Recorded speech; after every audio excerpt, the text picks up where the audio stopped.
సప్తవర్ణాల సమ్మేళనం హోళీ మిఠాయిల్లో రారాజు మన ఆలివ్ అకేషన్ ఏదైనా ఆలివ్ మిఠాయిలతోనే. Welcome to Suman TV. 12వ ప్లేనరీ చిత్రాల్లో జరగబోతుంది జనసేన ప్లేనరీ. రంగరంగ వైభవంగా అంటే మండు టెండను కూడా లెక్క చేయకుండా ప్రపంచవ్యాప్తంగా అభిమానులు తరలిరాబోతున్నారు. ఈ కార్యక్రమాలు ఎలా జరుగుతున్నాయి?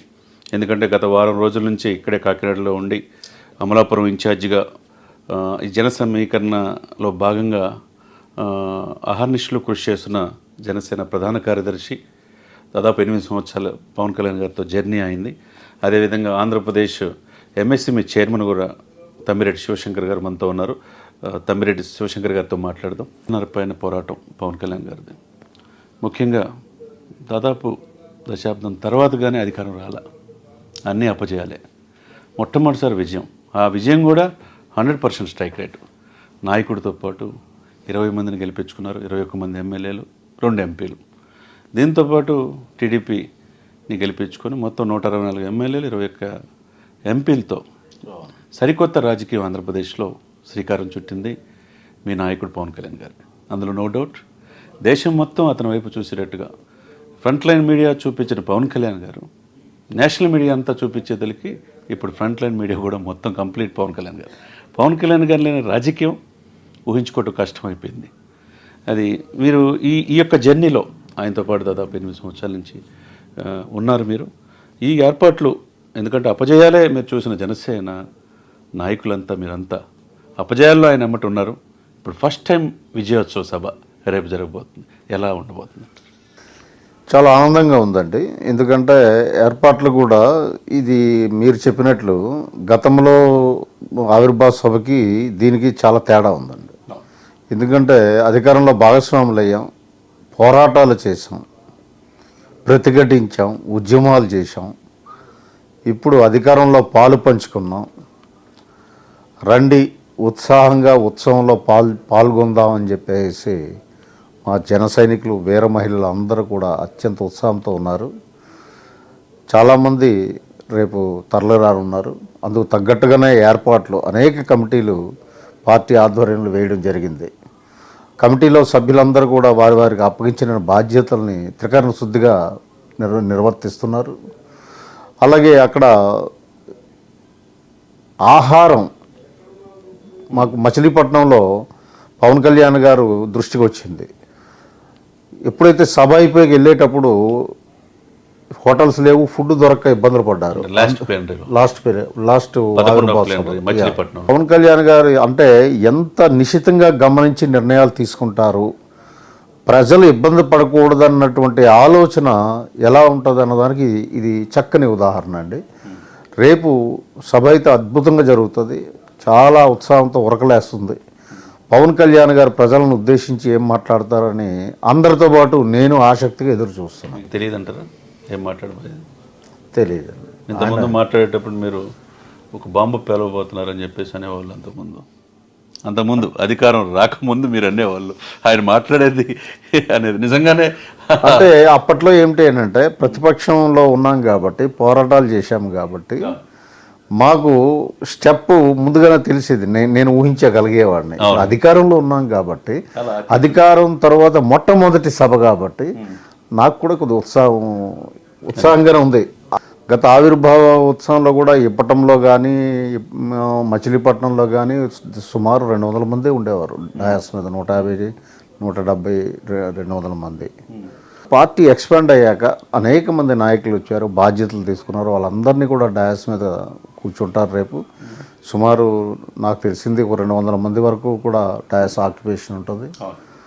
సో వాళ్ళ సమక్షంలోనే రేపు పవన్ కళ్యాణ్ గారు ఈ రాష్ట్రాన్ని దేశానికి కూడా ఉపయోగపడే కొన్ని మాటలు చెప్పడానికి అవకాశాలు ఉన్నాయని నేను ఊహిస్తున్నాను. నేను అదే అనుకుంటున్నాను. అంటే నాట్ ఓన్లీ జనసేన అనేది ప్రాంతీయ పార్టీ కాదు.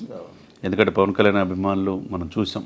తమిళనాడులో వెళ్ళినా, కర్ణాటక వెళ్ళినా 100% స్ట్రైక్ రేట్ ఉన్న జనసేన జాతీయ పార్టీగా రూపాంతరం చెందిన ఆశ్చర్యపడాల్సిన అవసరం లేదు. అది ప్రయాణంలో ఒకటి అండి. ఇప్పుడు ఈరోజు ఫస్ట్ రిజిస్టర్డ్ పార్టీ, తర్వాత రిజిస్టర్డ్ పార్టీలో ఏమైందంటే పార్టీ పరిణామ క్రమంలో మొదట ఓడించే పార్టీ, తర్వాత గెలిపించే పార్టీ, ఇప్పుడు గెలిచే పార్టీగా మారింది. మీరు మూడు విషయాలు చాలా చక్కగా చెప్పారు. ఇప్పుడు అన్నీ కూడా జనసేన పార్టీ, పవన్ కళ్యాణ్ గారు నాయకత్వంలో ఉంది. కరెక్ట్ అండి మీరు చెప్పింది. మీ నాయకుడికి డబ్బు సంపాదించాలన్న యావ లేదు, పదవి మీద వ్యామోహం లేదు, కేవలం ప్రజల సేవే పరమావధిగా పనిచేస్తున్నారు. కాబట్టి ఈ ఈ ఈ అర్హత ఉందని అనుకుంటున్నారా మీరు? అంటే ఇక్కడ ఏమవుతుందని అంటే ఆయన ఒక జాతీయత భావం ఉన్నటువంటి వ్యక్తి అండి. పవన్ కళ్యాణ్ గారు మొదటి నుంచి కూడా ఈరోజు పార్టీ పెట్టారనే కాదు, మొదటి నుంచి కూడా ఆయన జాతీయత భావం ఎక్కువ, జాతీయ భావజాలం ఎక్కువ. సో దట్ ఏమవుతుంది అని అంటే జాతీయ భావజాలము ఒక ఆంధ్ర రాష్ట్రమే కాకుండా వేరే రాష్ట్రాల్లో కూడా ఆయన అర్థం చేసుకున్న వ్యక్తులు ఉన్నారు. ఉదాహరణకి సదరన్ స్టేట్స్లో కానీ, మీకు తమిళనాడు, కర్ణాటక, కేరళ, ఇవన్నీ కూడా నార్థన్ స్టేట్స్ కూడా పవన్ కళ్యాణ్ గారు వ్యక్తిత్వం గురించి గూగుల్లో సెర్చింగ్లు చేయడం మొదలుపెట్టారు. అంటే ఎక్కువ సెర్చ్ చేసిన వ్యక్తులు నార్త్ ఇండియన్స్. నేను ఢిల్లీ వెళ్ళినప్పుడు, పార్లమెంట్ సెంట్రల్ హాల్లో వెళ్ళినప్పుడు అక్కడ నార్త్ ఇండియన్స్ కూడా పవన్ అచ్చా లీడర్ హై అంటున్నారంటే అక్కడ ఎంత ఓన్ చేసుకుంటున్నారో. హిందూ సనాతన ధర్మ పరిరక్షణ బోర్డు ఏర్పాటు చేయాలనే తెలియక ఒక్కసారిగా ఇన్నాళ్ళకి మనకు మన కోసం ప్రశ్నించి ఒక వ్యక్తి వచ్చాడు రా దక్షిణ భారతదేశం నుంచి అనే ఆ ఫీల్ అనేది అక్కడ వాళ్ళలో కలుగుతుందండి. అంటే ఇక్కడ ఏమైంది అంటే లౌకిక తత్వాన్ని తప్పుదోవ పట్టించారండి గత పాలకులు అందరూ కూడా తప్పుదోవ పట్టించారు. పవన్ కళ్యాణ్ గారు సనాతన ధర్మ అంటున్నారు.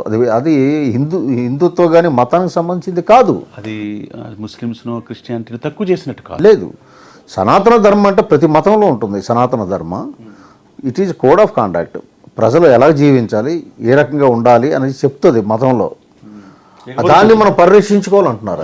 100% అండి. ఇకపోతే శివశంకర్ గారు, మీరు 2023, 24, 25, 23 ఇప్పటం గ్రామ సభ జరిగింది.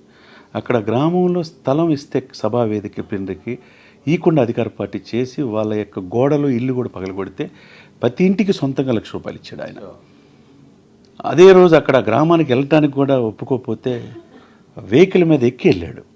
అంటే నాయకుడిగా ఆ పోరాట పటిమ మీరు ఈ జర్నీలో లాట్ ఆఫ్ ఆయనతో 7-8 సంవత్సరాలు ఉంది కాబట్టి ఈ జర్నీ మొదటి నుంచి అదే పోరాట పటిమ ఆయనలో ఉందంటారా? ఆయన మొదటి నుంచి కూడా ఎక్కువ భావోద్వేగానికి గురవుతారండి. ఏదైనా అన్యాయం జరిగిన, ఎవరిని అణచివేసిన, ఎవరిని హింసించినా సరే ఆయన తట్టుకోలేరు. ఆయన హృదయ స్పందన చాలా ఎక్కువ.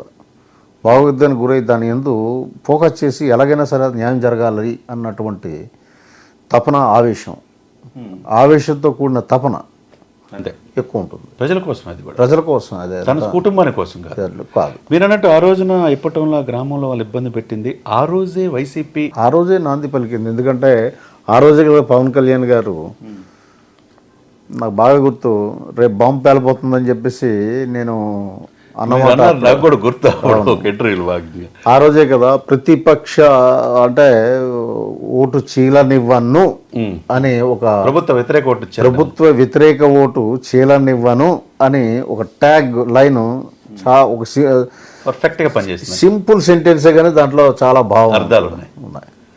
విజయోత్సవ సభగా చిత్రాల్లో జరగబోతుంది. అందులో తన్ను గెలిపించిన ప్రజలు, అంటే గెలుపు అనేది చూడని నాయకుడు గాజువాకలో ఓడించిన, భీమవరంలో ఓడించిన, ఎవరి ఊహకు అందకుండా చివరిదాకా భీమవరం అనుకున్నది పిఠాపురమే. ఇక్కడ అంటే పరమ ప్రసిద్ధి చెందిన కుకుటేశ్వర దేవస్థానం ఉన్నది. అమ్మవారు శక్తిపీఠాల్లో 10వ అమ్మవారు ఆమె కూడా ఉన్నారు. అంటే ఇది ఒక రకంగా ఇక్కడికి ఆ దైవ బలమే ఆయన ఇక్కడ తీసుకొచ్చిందంటారా? నేను ఆయన 10 సంవత్సరాలు అలుపెరగిన పోరాటం ఆయన ఇక్కడ తీసుకొచ్చిందండి. ఆయన కష్టం అనేది, ఆయన కష్టం ఫలితం వచ్చిందండి. అంటే మన పూర్తి ఫలితానికి కారణం దైవానుగ్రహం అన్నదాన్ని, మానవ ప్రయత్నం ఆయన చాలా చేశారు. దానికి దైవం అనుకూలించి అదే విధంగా అంటే లాస్ట్ మచిలీపట్నం 7 లక్షల మంది పైన వచ్చారు.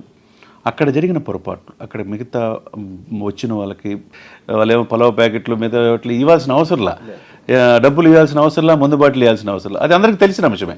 ఎందుకంటే అటువంటి నిజాయితీ గల నాయకుడు హోటల్లో విశాఖపట్నంలో దిగ్బంధించినప్పుడు మీ మీద మాజీ మంత్రి రోజా గారు లాంటి వాళ్ళు హత్యా ప్రయత్నం కేసు పెట్టినప్పుడు ఏమనగా మీరు ఎక్కడా తొనకలా బెనకలా కేసులు పెట్టించుకున్నారు, పరువు నష్టం దావా వేసుకున్నారు, కేసుల చుట్టూ మీరే చూసుకుంటున్నారు. యాజ్ అడ్వకేట్గా, యాజ్ హ్యూమన్ బీయింగ్గా, అంటే ఎదురొడ్డి నాయకుడు ఎలా పోరాడుతున్నారు మీరు కూడా ఆయన ఎమ్మటే ఉన్నారు. ఫస్ట్ యాజ్ ఎంఎస్ఎంఈ చైర్మన్గా ఇప్పుడు ఈ ఈ విజయోత్సవంలో మీరు ఒక అఫీషియల్ గవర్నమెంట్ హోదాలో డిప్యూటీ సీఎం గారితో పాటు మీరు పాల్గొబోతున్నారు. ఇది ఎలా ఫీల్ అవుతున్నారు? యాక్చువల్గా ఏంటంటే ఆయనతో కలిసి ప్రయాణం చేసే తృప్తి ఈ పదవుల్లో నాకేం పెద్ద అనిపించదండి. ఎందుకంటే ఆయన ఒక సామాజిక ఉద్యమం చేస్తున్నాడు. ఆయన సామాజిక రాజకీయ ఉద్యమం చేస్తూ ఆ పార్టీని స్థాపించారు. సామాజిక పరివర్తన కోసం పాటుపడుతున్నాడు ఆయన. నేను ఆయనతో పాటు ఉన్నానన్న ఇచ్చినంత తృప్తి ఇంకా దేంట్లో లేదు. ఇంకా ఈ పదవి కంటే అది ఎక్కువ అండి. అంటే మీరు లైఫ్ లాంగ్ పవన్ కళ్యాణ్ గారితో మీ రాజకీయ జీవితం ఉంటుందా? అంతే, ఇంకా అందులో డౌటే లేదు. అంటే ఎందుకంటే ఎప్పుడు ఏ పార్టీలో లేకుండా మీరు బీఎస్పీ భావజాలంతో ఉద్యమాల కోసం చేసే మీరు ఊహించిన విధంగా పవన్ కళ్యాణ్ గారి పిలుపు మేరకు ఈ పార్టీలో చేరారు. ఇంకా still a long way to go. ఎందుకంటే ఇప్పుడు అధికారంలో భాగస్వామ్యం వచ్చింది, అధికారం పూర్తిగా రావాల్సి ఉంది.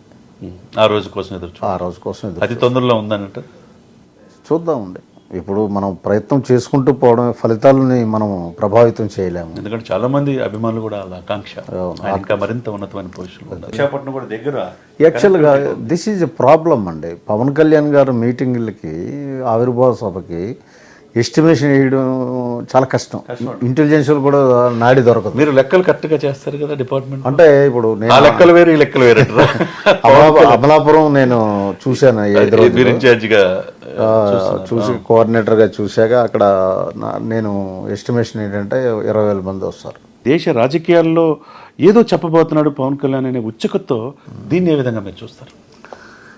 ఇప్పుడు ఆయన సభ, ఆయన తాలూకా స్పీచే ఒక సెన్సేషన్. అనేక అంశాలు ఉంటాయి ఆయన స్పీచ్లో కానీ, ఆయన మాట్లాడే విధానంలో కానీ. ప్రతి ఒక్కరు కూడా ఆసక్తి ఉంటుంది. ఎందుకంటే he is best communicator in India. రాజకీయ నాయకుల్లో ఆయనంత కమ్యూనికేటర్ భారతదేశంలో మోడీ గారి తర్వాత పవన్ కళ్యాణ్ గారే. No doubt at all. కాబట్టి ప్రతి వాళ్ళు ఉత్సాహం ఉంటుంది, నాకు కూడా ఉత్సాహం ఉంది. ఉన్నతమైన పొజిషన్లో ఉండాలని సుమన్ టీవీ తరపున హృదయపూర్వకంగా థ్యాంక్ యూ అండి.